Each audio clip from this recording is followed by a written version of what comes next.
To another lecture of economics from Brain Aspire.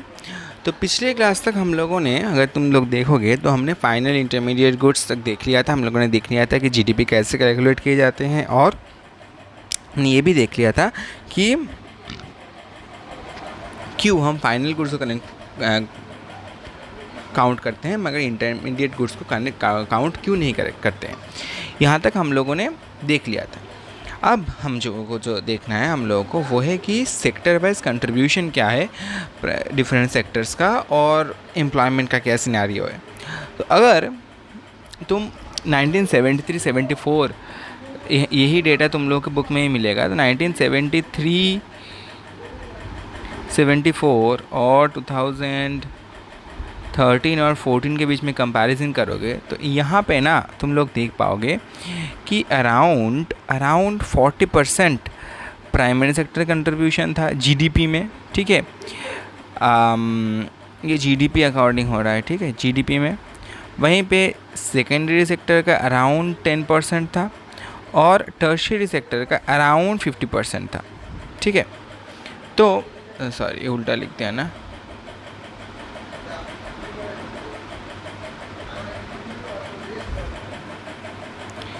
और ये around 50% था। ठीक है, अब यहाँ पे इसी डेटा को अगर 13-14 में देखो तो फिर देखोगे कि प्राइमरी सेक्टर का जीडीपी में कंट्रीब्यूशन अराउंड 10% हो गया है। ठीक है, सेकेंडरी सेक्टर का अराउंड 20% है। ठीक है, अराउंड 20% समझ लो, और टर्शियरी सेक्टर का अराउंड 70% हो गया। तो हिस्टोरिकली अगर देखोगे तो ये देख पाओगे कि सेक्टर वाइज जीडीपी के अकॉर्डिंग अगर देखोगे तो प्राइमरी सेक्टर में जहाँ पे पहले 40% था वो कम हो गया है, 10%, ओनली 10% हो गया, बहुत घट गया है जीडीपी में कंट्रीब्यूशन। वहीं पे सेकेंडरी सेक्टर का बहुत ही कम ग्रोथ हुआ है, अराउंड 10 से सिर्फ 20 ही हुआ है। मगर टर्शियरी सेक्टर का मैसिव ग्रोथ हुआ है, 50 से 70% इतना ज़्यादा इंक्रीज़ हुआ है। ठीक है, टर्शियरी सेक्टर का। तो अर्ली ऑन अगर हम देखें तो प्राइमरी सेक्टर डोमिनेट करता था, मगर अभी टर्शियरी सेक्टर सबसे ज़्यादा कंट्रीब्यूट करता है जीडीपी में, जो हम बताना चाहते हैं। अब ये बताना क्यों इम्पॉर्टेंट है, तो हमें ये समझ में आया कि इकोनॉमिक पॉइंट ऑफ व्यू से कंट्रीब्यूशन पहले प्राइमरी सेक्टर ज़्यादा करता था, अभी टर्शियरी सेक्टर सबसे ज़्यादा करता है। मगर इसी चीज़ को अगर हम कॉन्ट्रास्ट करें विथ एम्प्लॉयमेंट तो हम क्या देख पाएंगे। एम्प्लॉयमेंट में अगर तुम लोग देखोगे तो वहाँ पे देख पाओगे कि 1977-78 का डेटा मिलेगा, तो उसी डेटा के हिसाब से देखो। और 2017 रुको, और 2017-18 ये दोनों डेटा अगर देखोगे तो प्राइमरी, सेकेंडरी, टर्शियरी, यहाँ पे अगर देखोगे एम्प्लॉयमेंट में, तो एम्प्लॉयमेंट में ये देख पाओगे कि 1977-78 रिगार्डिंग उस टाइम के अकॉर्डिंग अराउंड 71% कंट्रीब्यूशन था प्राइमरी सेक्टर का, वो अभी घट के हो गया है 44%। सेकेंडरी सेक्टर का अराउंड 11% था, जो अभी हो गया है 25%, और टर्शियरी सेक्टर का मात्र 18% था, जो अभी सिर्फ 31% ही हुआ है।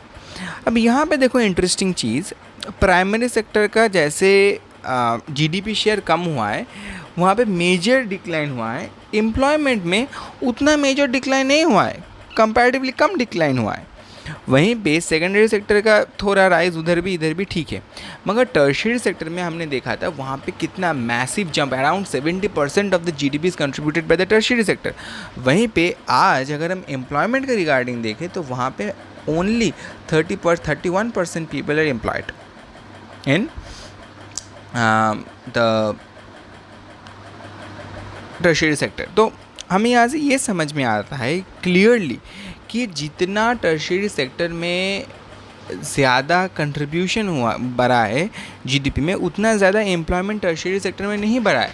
इनफैक्ट प्राइमरी सेक्टर में जो जीडीपी शेयर कम हुआ है वो जीडीपी शेयर के अकॉर्डिंग एम्प्लॉयमेंट कम नहीं हुआ है। अब इसका रीज़न क्या है, देखो एग्रीकल्चर हमारे कंट्री में one of the basic economic activity के अंदर आता है, क्योंकि एग्रीकल्चर मोस्टली अनस्किल्ड लेबर है। वहाँ पे लोग एक जनरेशन से बाद एक जनरेशन ऑटोमेटिक वो काम सीख जाते हैं, उसके लिए कोई प्रॉपर स्किल्ड एडुकेशन या फिर प्रॉपर चैनल्स नहीं होते, इसीलिए बहुत सारे फैमिलीज इस एग्रीकल्चरल ट्रैप में फंस कर रहते हैं बहुत सालों तक. But if you want to go to tertiary sector, you want to go to banking, you want to go to IT, you want to go to any field regarding engineering or teaching, then you need specialized skilled education and employment opportunities. अब यहाँ पे दो problems है. India is basically still a middle income country, so very few people get the opportunity to earn enough money to support their children to get the education needed to reach the tertiary sector employment zone. That is one reason. Another reason is that very few openings are there in tertiary sector compared to primary sector. Tertiary sector में क्या होता है कि आज देखो, आज जितना AI आ रहा है, जितना नया नया टेक्नोलॉजी आ रहा है, उतना ही ना हम कम लोगों से ज़्यादा काम करवा पा रहे हैं. इसीलिए हमें लोग ज़्यादा नहीं चाहिए बहुत ज़्यादा प्रॉफिट जनरेट करने के लिए. हम बहुत ज़्यादा पैसा, बहुत ज़्यादा प्रॉफिट टर्शियरी सेक्टर में जनरेट कर सकते हैं even with very less amount of people. That is the reason why the number of employed people in the tertiary sector has not increased according to the share of GDP. और primary sector में भी बहुत लोग अभी अटके हुए, वो निकल नहीं पाए उससे. क्यों? क्योंकि उनके पास वो कैपेबिलिटी नहीं है वहाँ से निकल के टर्शियरी सेक्टर तक पहुँचने का, क्योंकि again education opportunity are the barriers, right. इसीलिए हम देख पाते हैं a mismatch between production and employment, right. Primary sector employs most but contributes the least to GDP. ये भी हम लोगों ने देख लिया, क्योंकि अभी भी देखो सबसे ज़्यादा प्राइमरी सेक्टर ही कंट्रीब्यूट करता है, मगर जो हम GDP में कंट्रीब्यूशन देखें तो ये बहुत कम है, ठीक है, जो अभी तक मैंने समझाया, ठीक है. डिस्गाइज्ड अनएम्प्लॉयमेंट, सो पहले मैं समझाता हूँ. देखो, समझ लो एक 1 स्क्वायर किलोमीटर का ये ज़मीन है, ठीक है. यहाँ पे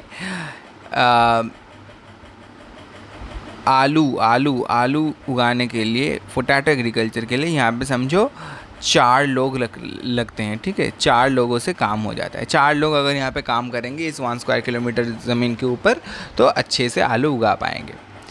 अब यहाँ पे 4 लोग काम करने से इस लैंड का जितना कैपेसिटी, समझो ये इस लैंड में तुम मैक्सिमम 100 आलू उगा सकते हो. फॉर जस्ट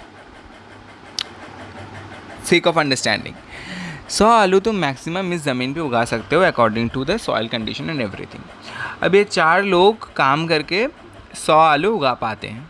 अब यहीं पे समझो 4 के जगह तुम लोगों ने और ऐड कर दिए, ठीक है. अब 8 लोग हो गए, ठीक है. अब समझो 8 लोग इस ज़मीन पे काम कर रहे हैं, मगर ये 8 लोग काम करने से भी 100 ही आलू उगा पाएंगे, क्योंकि 100 आलू उगाना उस लैंड का कैपेसिटी है, उससे ज़्यादा नहीं होगा. 16, 20, 25, 100 लोग भी अगर इस लैंड के ऊपर काम करेंगे फिर भी 100 ही आलू उगा पाएंगे.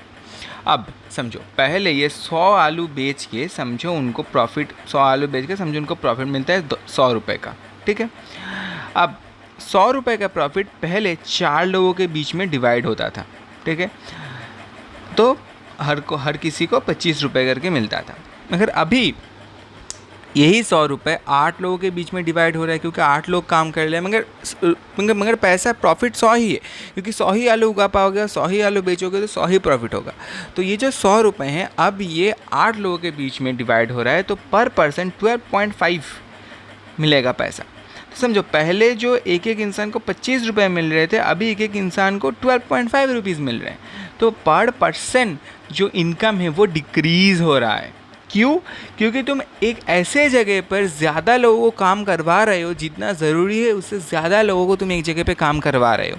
इसीलिए पर पर्सन प्रॉफिट, पर पर्सन इनकम डिक्लाइन हो रहा है. तो वहाँ पे जो 4 एक्स्ट्रा लोग काम कर रहे हैं 8 लोगों में से, उन चारों लोगों को लग रहा है कि वो लोग एम्प्लॉयड है, but they are actually unemployed. This is called disguised unemployment, because they are not getting the amount of money they are suppose to get, because they have the capability to earn 25 rupees but they are getting 12.5 rupees, right? वही होता है disguised unemployment, जहाँ पे तुम्हें लग रहा है तुम अनएम्प्लॉयड हो बट यू आर अनएम्प्लॉयड, ठीक है. रीज़न क्या है कि there are too many workers doing less than needed. वही कि बहुत सारे लोग हैं, ठीक है, कम कम काम कर रहे हैं, मगर बहुत सारे लोग हैं जितने ज़रूरत नहीं है। ठीक है, ये एग्जाम्पल, ये तुम भूल जाओ, ये एग्जाम्पल याद रखना, हमेशा पूरा लाइफ याद रहेगा ये एग्जाम्पल, भूलोगे नहीं। अच्छा, नेक्स्ट जो चीज़ है वो है ओपन एंड डिस्गाइज्ड अनएम्प्लॉयमेंट के डिफरेंस क्या है। ये ऑलरेडी समझ गया हो, मगर फिर भी एक बात देख लेते हैं। ओपन अनएम्प्लॉयमेंट है जहाँ पे तुम्हारे पास कोई काम नहीं है, कोई जॉब नहीं है, तुम एक्टिवली जॉब सीकर हो। ठीक है, अर्बन यूथ जैसे एक्टिवली जॉब ढूंढते हैं, तुम एक्टिवली जॉब ढूंढ रहे हो मगर तुम्हारे पास कोई जॉब नहीं है, ये है ओपन अनएम्प्लॉयमेंट। डिस्गाइज क्या है? Hidden underemployment, overstaffed family farm, जो मैंने अभी एग्जांपल दिया आलू उगाने वाला फॉर्म, कि तुम काम कर रहे हो मगर तुम जितना ज़रूरी है उससे ज़्यादा लोग एक जगह पे काम कर रहे हैं, इससे पर पर्सन पैसा कम मिल रहा है। इसी को तुम apparently you are employed but you are actually not employed because you are not earning the money that you are suppose to earn. That is disguised unemployment. Okay, तो हम समझ गए दोनों के बीच का डिफरेंस। गुड, राइट जी। Creating employment opportunities, ये हम नेक्स्ट क्लास में देखेंगे। ठीक है, आज के लिए इतना काफ़ी है। Thank you for attending the class and we will meet soon.